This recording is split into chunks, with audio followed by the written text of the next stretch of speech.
to the Inside the Red Raiders Texas Tech Hoops 24-25 season preview. I'm Jarret Johnson. I'm joined by the mighty Joe Yeager. Well, mighty Joe, I don't know about you, but I am extremely hopeful going into year two of the McCasland era. I think he showed us some things. For me, I think the overall thing was he showed he's adaptable. He played slow down, grind it out, defensive style with North Texas.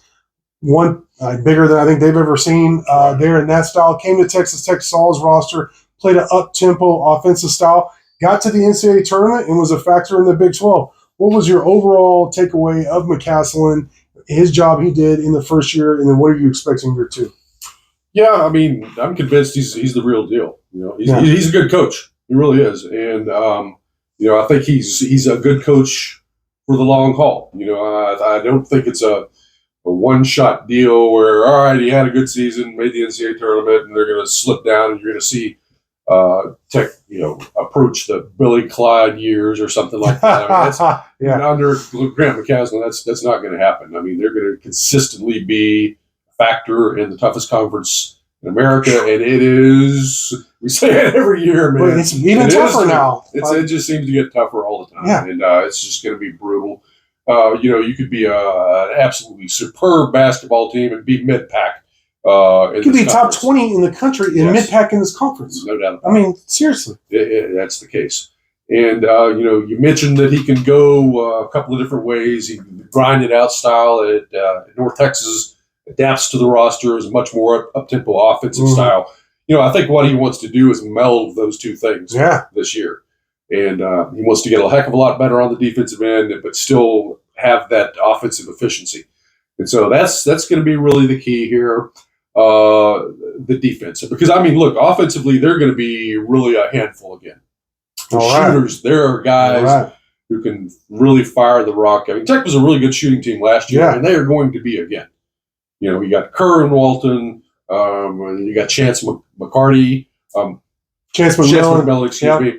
And various other Darian Williams who can really shoot it as well. And hey, even Elijah Hawkins can. I mean, he's a good catch and shoot guy, as the coach said in his most recent press conference.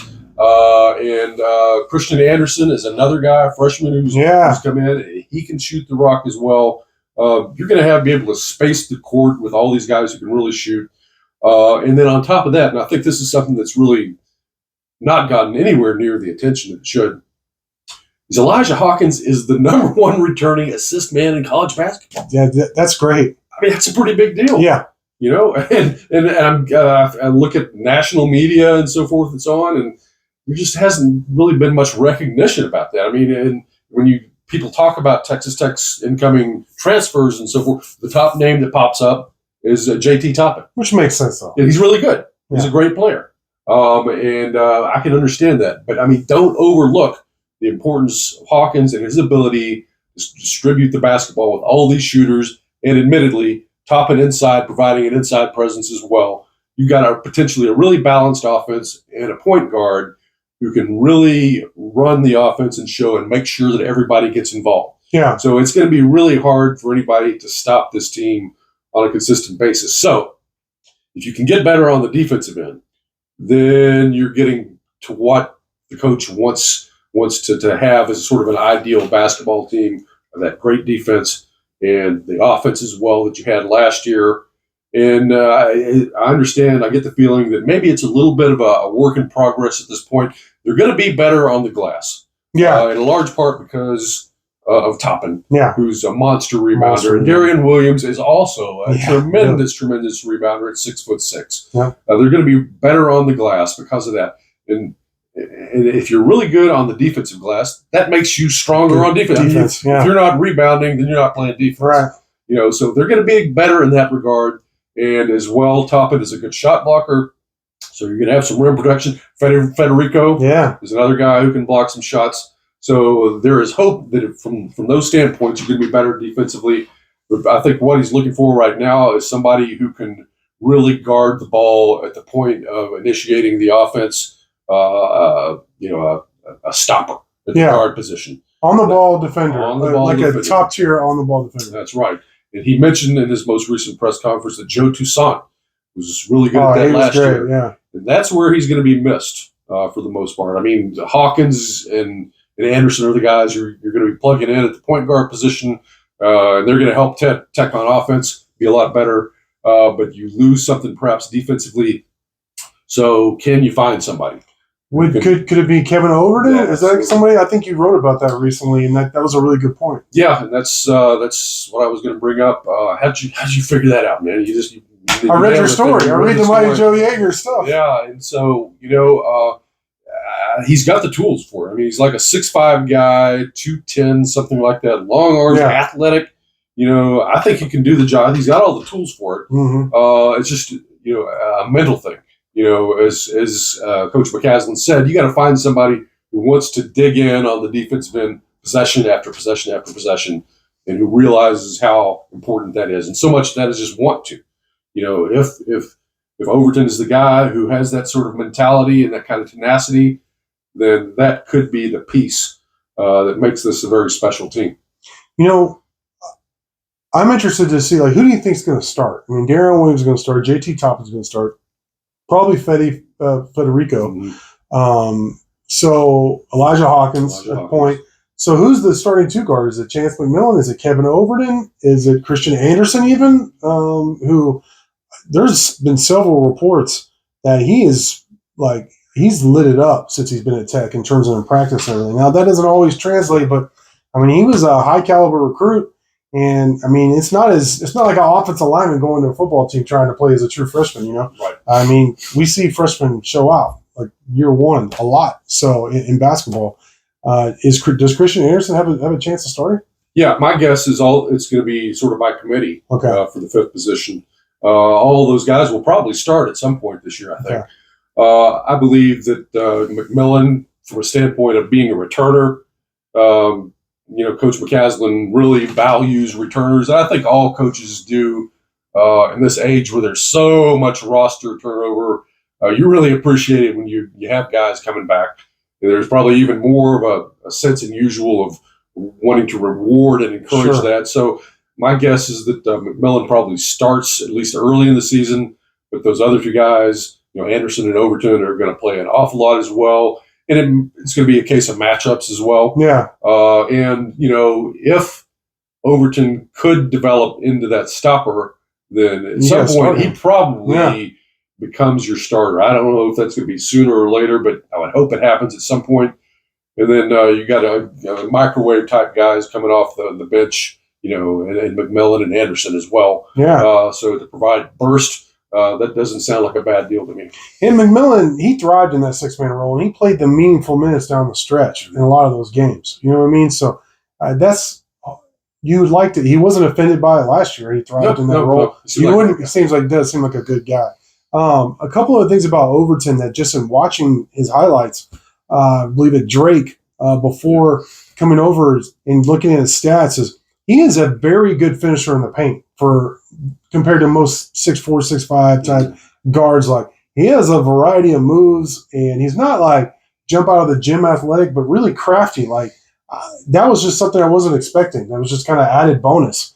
He's also really good at the corner threes. Mm-hmm. Outside the corner threes, not so great. His percentage is pretty average, but specifically, I believe the right corner, like his percentage is like 40-something%. Pretty dang good, pretty salty. So that's something to keep in mind with him. We haven't even mentioned David Cambridge, who it looks like, and you wrote about after going to McCaslin's kind of season preview presser, that he's been going. He's been playing in those scrimmages. He's been going live in practices, and it looks like he's going to be pretty much close to full go by the time the season tips off. What does that mean in terms of, to me, athleticism, depth, obviously, on the interior, and he could also gives you some versatility as a defender in terms of guarding threes or fours. Yes, that's another guy that is capable of starting. He was a starter before he got. He's not starting over Toppin though, or Darren Williams. He's not. But he's a guy that is a starter. A starter in the past in the Big 12. For a team that was going to be, he was injured before Big 12 play started. Like right before, something like that. But he was having a really good, solid season. 10 points and 5 boards per game, something like that, shooting a pretty high percentage. and was getting better and better. And Coach McCaslin seems to think that he's going to return to form and maybe even be even better than he was before. It's just a matter with him, I believe, of knocking off the rust, regaining stamina, and so forth and so on. And they don't want to tax him too much early on. Ease him in. Yeah, just ease him in a little bit. So, it may be small minutes early in the season, but more and more as the season goes on. And he's going to be a huge factor for this team down the stretch. I mean, you need another forward in there. I mean, Williams and Chapman and Federico. That's three pretty good guys. But I think you need another guy in there. And both Williams and Cambridge can both sort of swing around. Yes. Play the 3, play the 2. So there's some good versatility there as well. But Cambridge is going to be a big factor. He's an explosive athlete. He changes what I like to call the geometry of the court in the game. That's a big deal. If you've played and if you've ever gone up a level in basketball where maybe you were dominating a certain level, then all of a sudden some more athletic, longer guys you're going against, it becomes almost a completely different game. Devin Cambridge has that kind of ability with his explosive athleticism. So, and I don't know how many guys you have on the roster that are like that. You have a couple of guys, but having another one like that to throw in the mix and considering the competition you're going to face just in the Big 12 alone this year. But I can't help but when listening to you talk, hearing about certain lineups out there like, because Federico, let's be honest, 20 minutes a game probably. Right. That's what he's been in his career. That's probably where he's going to be most effective. So what does the lineup look like after that? Toppin, Cambridge, Darion Williams. Imagine Christian Anderson and Overton on it. How athletic is that 5 out there? Not necessarily the longest, but athletic. You got shot makers, good rebounders. You could spread the court. Defenses have to cover the whole court with those guys. I mean, that's not even a starting group, but that's a group that like midway in the first or second half, you could throw at teams and go on a little mini run. That's exciting to think about, Joe. Yeah, that's the finishing group. I mean, you think so? Yeah, because more than Elijah, not even with Elijah. Well, no, Elijah will be in there too. But I mean, what I'm saying is that over the course of a game, bigs play less. Yes, the smalls play more. Yeah. So you really you need to load up on guards because I mean, look, whether you're protecting a lead down the stretch or trying to catch up down the stretch, you need quick guys on the court and ball handlers and free throw shooters. That's usually not big guys. That's so true. You need one big out there to sort of hold down the fort inside, and on the glass and everything like that. But then you're really going to want to have like 4 out, 4 guards and then one big inside. And so that's going to be Toppin for the most part. Fede is going to be playing more in the first half, early second half.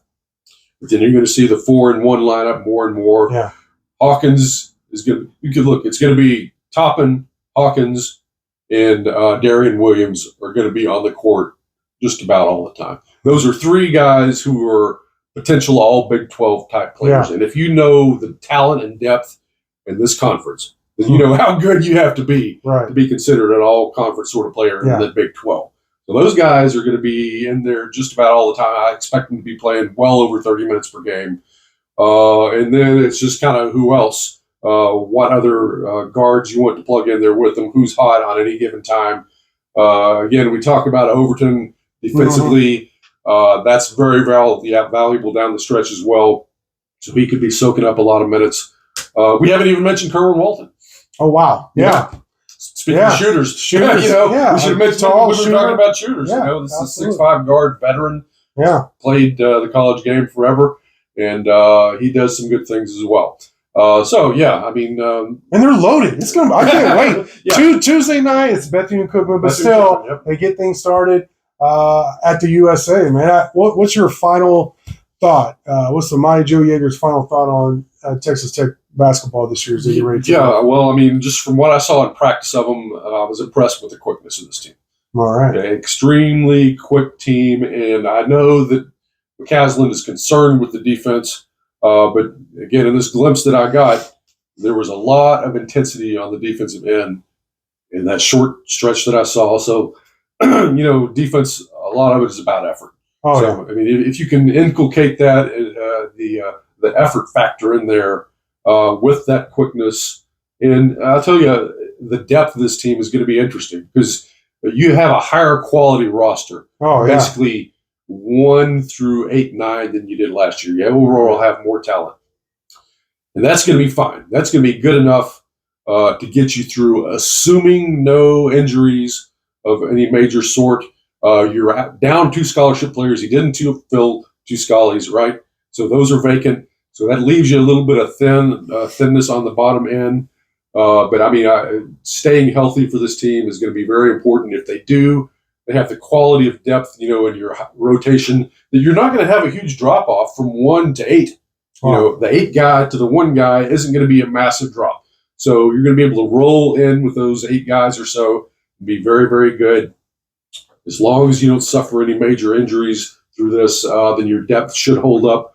But, man, it's just a hard grind. It seems like injuries are pretty common. You hope if that happens, it's just not such a long-term thing where you lose somebody like Cambridge you did last year for practically the entire season. Don't lose any key guys for an extended period of time. Then that's really going to help your effort a lot, and you can be pretty good. You can really contend for maybe top 4 in the Big 12. That's what I lied. That wasn't the last thing. I want to get your opinion. To me, and it matters where you finish in the Big 12. I see it as a top half in the Big 12. It doesn't matter. But what matters to me more is I think, without a doubt, this is a tournament team. And I think, and who knows with the matchups and injuries and all that, but I think this is a legit Sweet 16 team in terms of the roster. You got star power, inside, out, rebounding, like you said, quickness, enough depth. What do you think?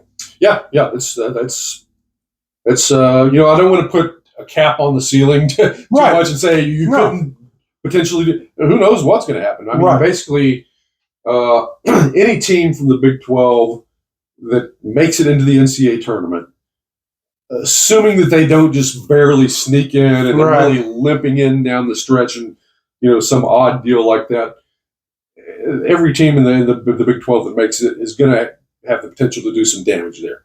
And Tech should definitely be one of those teams.